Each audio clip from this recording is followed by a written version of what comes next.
Okay, now I'm pleased to give two more ASLO awards. The first is the John Martin Award. This award recognizes a paper in aquatic sciences that is judged to have had a high impact on subsequent research in the field. This year, the paper we're recognizing is the 1989 Nature paper, High Abundance of Viruses Found in Aquatic Environments, by Øvind Bergh, Knut Borsheim, Gunnar Bratbak, and Mikai Heldal. The citation on the plaque reads, which demonstrated the numerical importance of viruses in marine and freshwater environments, suggested that viruses exert strong ecological and genetic control of marine plankton, and inspired research showing viruses to be an integral component of the microbial food web. Please help me in honoring the co-authors if they would come on stage.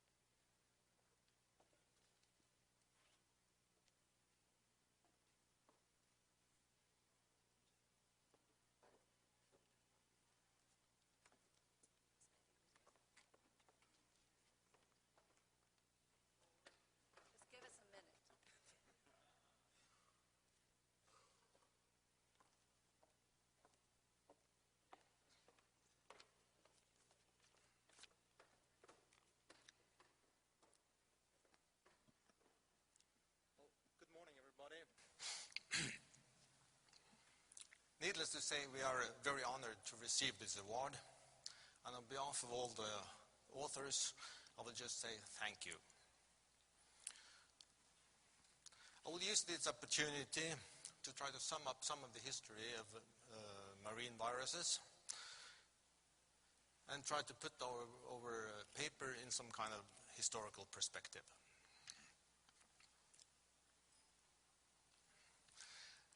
Now, in 1946, in his book Marine Microbiology, Sobel concluded that viruses might not be very important in marine ecosystems. And the reason for that was that the number of bacteria were assumed to be very low.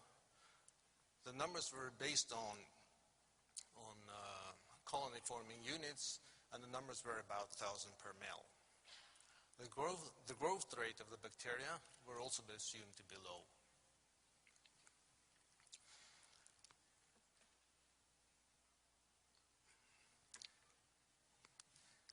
After that, viruses were, nevertheless, viruses were isolated from seawater many times, and they were isolated for many common marine bacteria, Vibrio, Pseudomonas, Phoetobacterium, and so on. The abundance of viruses they found was about 1 to 10, or in the low range of that, plaque-forming units per mil. The maximum number I've found is about 40,000. Viruses were also described in textbooks, like Brock from 1966, Principles of Microbial Ecology, and Siebert 79, Sea Microbes, both showing pictures of viruses attached to bacteria, and bacteria filled with virus particles. Now, the number of viruses were determined by plaque-forming units. Then you determine only the viruses that are able to infect specific host cells. It doesn't give the total number of viruses. Methods for counting total number of viruses were, however, also available. And methods have been published on several occasions, in fact, every decade since 1940. Papers like Enumeration of Viruses, Virus Particles by Electron Microscopy, Electron Microscopy Counting of Virus Particles by Sedimentation on Aluminumized Grids, and Centrifugation Method for Virus Particles for Electron Microscopy. All these methods can be used for counting total viruses, and they could also have been used for counting viruses in seawater. Of course, we were not aware of any of these publications when we made our work. Pure ignorance. Now, in the 70s, there was a major shift in marine microbiology. First, we got direct counting of bacteria, and we learned that the bacterial abundancy was about 10 to the 6 per ml. We also got new methods for measuring the bacterial activity, frequency in dividing cells, and time in incorporation, and we learned that the growth rate of the bacteria was about 1 per day. And Samanal wrapped it all up in this paper where they launched the concept of the microbe loop.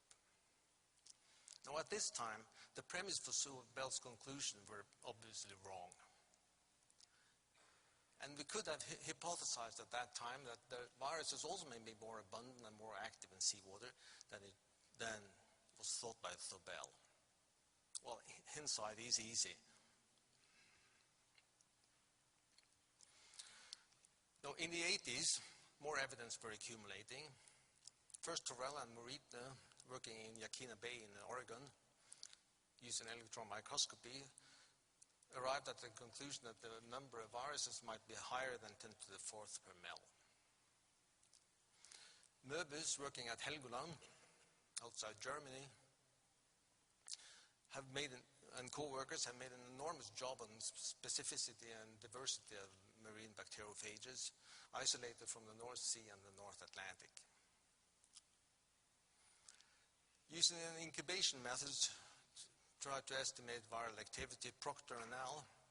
Arrived at the conclusion that viruses may be a major cause of mortality. It was an abstract published in EOS. And finally, Seabirth published pictures of virus-infected phytoplankton. And then, as a burst, we had 3 papers in Nature in 89 and 90. First, we published the first maybe reliable total counts of viruses. Then Proctor and Fruman had their paper with counts of infected cells and estimated lysis rates, showing that viruses were active. We did only show that they were present. And Curtis Suttle and al. were showing virus infected in phytoplankton. So why were we able to do our work? First, there were many indications that viruses could be important in marine ecosystems. And we hypothesized that if they were important, they must also be abundant. I'm not sure that is true, but nevertheless, if they are abundant, we should also be possible to count them. We had the methods used for harvesting bacteria from seawater onto aluminium grades for electron microscopy. And we could use the same method. That was a method based on centrifugation. And we could use the same method just by increasing the centrifugation rate, or centrifugation speed. We had the equipment. We needed an ultracentrifuge, and we had the electron microscope. Unfortunately, we also had seawater samples from all over, from Plötzsee in Germany, Chesapeake Bay, Norwegian coast, North Atlantic, and the Barents Sea. That was also very important for the work. And finally, the time was right. If the time wasn't right, Nature would probably not have published it. Now, later on, it was method driving the development. First, we got new methods for counting viruses, epifluorescent microscopy. That was important because now many labs can participate in the work. And we got flow cytometry. That makes it much more easy to count viruses. It's a very precise method, but may not be very accurate. There may be some virus population that we are not able to detect, especially the small viruses. There's a number of methods developed for measuring the activity of viruses. People have used isotopes, fluorescent labeled tracer particles, fraction of viruses containing cells, just observing changes over time to estimate the minimum rate, viral decay rate, and perhaps the 2 most used methods is the dilution technique based on Landry and Hassett method, and net regrowth after removal of the free viruses. None of these methods has evolved to a state where they can be called the standard methods, and the rates that are measured vary widely. We also have methods for measuring diversity of viruses, First we used pulse field electrophoresis, and later on metagenomics that really has showed us the wide or extremely high diversity of marine viruses. One point I have got to put into this slide is that we also have isolated a number of new viruses, especially on viruses infecting phytoplankton. They have some extremely large viruses with very large genomes. And we have also, and viruses infecting marine protozoa has also been isolated and sequenced. There's one misunderstanding I would like to point out. It concerns viruses, population dynamics, and diversity. There are two models for this. The first one is we can call boom and bust. In this, the infection rate is proportional to the concentration of host and the concentration of viruses. So the virus will kill the most abundant host, and thereby prevent the one species from becoming dominating. So one host population will bloom, infected by a virus that blooms, both disappears, and the next population blooms and is killed by viruses. This is sometimes called killing the winner, but this is not the killing the winner hypothesis or model. Killing the winner is to suppress the superior competitor. In this case, it's not the most abundant, but the fastest growing host that is killed. In this model, we have two populations, one fast-growing competition specialist and one slow-growing defense specialist, both competing for the same nutrient.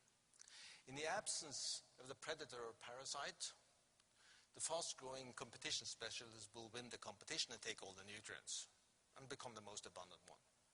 But in the presence of a predator or parasite that kills the fast-growing competition specialist as fast as it grows, these two populations can coexist.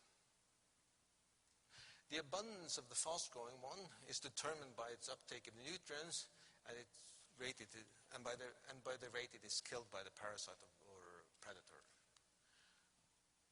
The abundance of the slow-growing defense specialist is determined by the total nutrients in the system.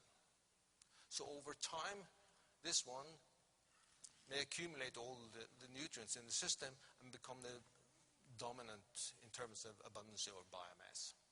So the competition specialist may be a winner in the absence of the predator or parasite, but it may be a loser in terms of biomass when the predator or parasite is present. Another thing is that this killing the winner has actually nothing to do with viruses. It may be some kind of grazer or another parasite. And it works for phytoplankton as well as bacteria and other organisms. So it's a general model. I will summarize simply by citing a paper from a statement from Curtis Suttle in his review in Nature in 2005. They are a major cause of mortality, a driver of global biochemical cycles, and a reservoir of the greatest genetic diversity on Earth. I couldn't say it any better than this. However, the abundance may be underestimated. Small single-stranded DNA or RNA viruses may not be detected by the methods currently used. Accurate estimates of virus-mediated mortality are still elusive, still miss a good method, and we don't know what is regulating viral activity.